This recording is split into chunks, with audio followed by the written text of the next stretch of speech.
Herkese merhaba. Kıymetli izleyenler, yayınıma hoş geldiniz. Bir paylaşımla daha sizlerle birlikteyiz. Şu kısımda salatalıklarımız vardı. Hemen göstereceğim kıymetli izleyenler. Hasta oldular.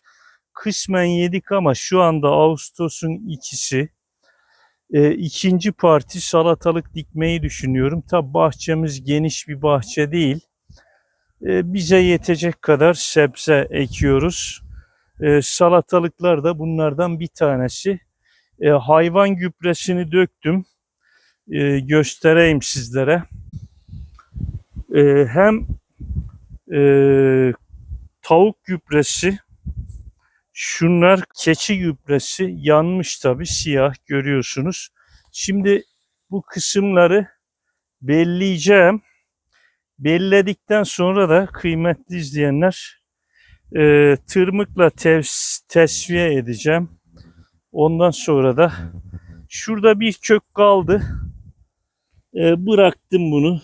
Bakınız şöyle güneşi arkamıza alalım. Eğer bu hastalıklardan da anlayan varsa yorumlar kısmına yazarsa sevinirim. Kıymetli izleyenler, gördüğünüz gibi bakınız çok küçük bir şeyler var orada. Tabi bilemiyorum, mantar mı, yaprak bitimi, kırmızı örümcek mi? İlaç da sıktım ama bir çözüm bulamadım. Bunu bıraktım. Kıymetli izleyenler, bir kök kaldı. Galiba şurada da kabağımız var. Büyümek üzere. Yine söktüğüm salatalıklar şunlar kıymetli izleyenler. Bakalım, yaprakları şu şekilde sararıyor, kuruyor. Tabi o deminki gösterdiğim böceklerden, tabi bunda da var, görebiliyorsanız. Şöyle sarı sarı hastalık bu. Tabi bunları tavuklara attım.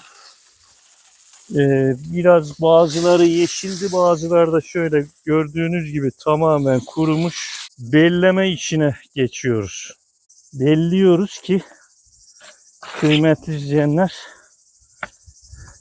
bitkimizin kökleri daha derinlere giderek daha derindeki besin maddelerine kadar ulaşsın.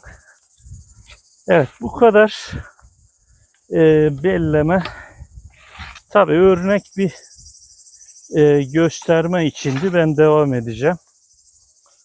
Sırada bundan sonra tırmıkla karığımızı tesviye etme işi var.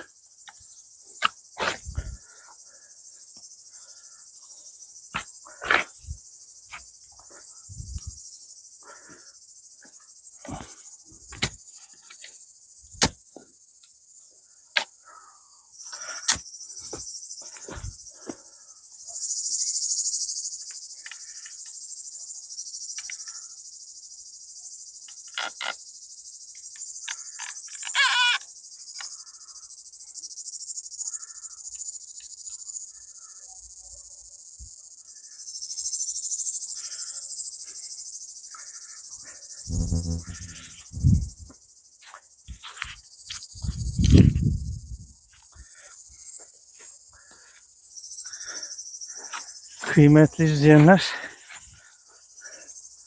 salatalıklarımı ipe almıştım bu ara çalışırken. Bir takım bilgiler de vermek istiyorum. Daha doğrusu tecrübelerimi aktarayım. Şimdi tabii şu ipi görüyorsunuz. Salatalıklarımı ipe almıştım kıymetli izleyenler. Tabii serada vardı benim yukarıda. Seradaki salatalıklarımı da Şubat sonu gibi dikmiştim. Mart başı tam hatırlamıyorum. Onlar da hasta oldu. İlaç da tesir etmedi. Tabii birkaç kere ilaç sıktım. Bu Maya falan sıkılıyormuş. Onlar da bana hikaye gibi geliyor. Onu da sıktım, bir çözüm bulamadım. Yani ipi almayacağım kıymetli izleyenler bu sefer. İpimiz burada var, direklerimiz de var gördüğünüz gibi. Ama ipte daha çok hasta oluyor. Bana öyle geldi. Bu sefer de bu kısmı ipsiz deneyeceğim. Eğer ki verim alırsam inşallah bu sizlerle paylaşacağım kıymetli izleyenler. Bu bilgiyi de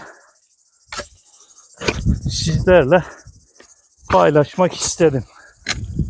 Belleme işini bitirdik. Şimdi tırmıkla karığımızı tesviye edeceğiz.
Karığımızın orta kısmına şu şekilde bir çukur açıyorum.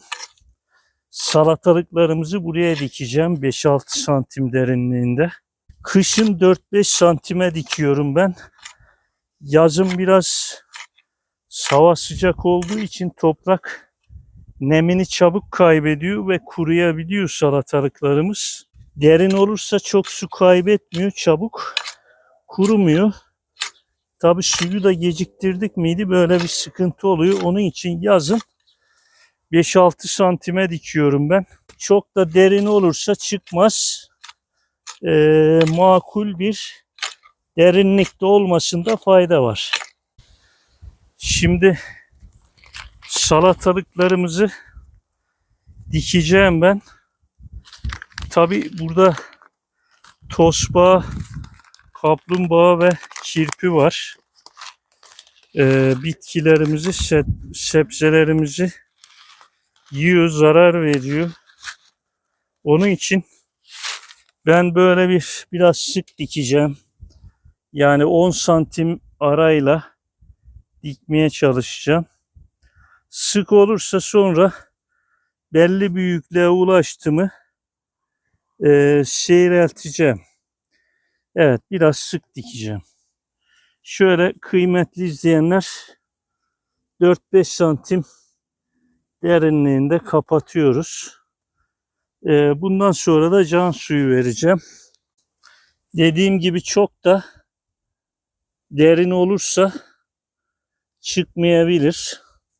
Seyrek de olursa haşeralar, yani yabani hayvanlar, kirpi, tosbağa gibi zarar veriyor. Onun için kendimce bir derinlik ve sıklık belirledim. O şekilde dikiyorum. Evet. Şimdi can suyunu da verelim. Suyumuzu da açalım.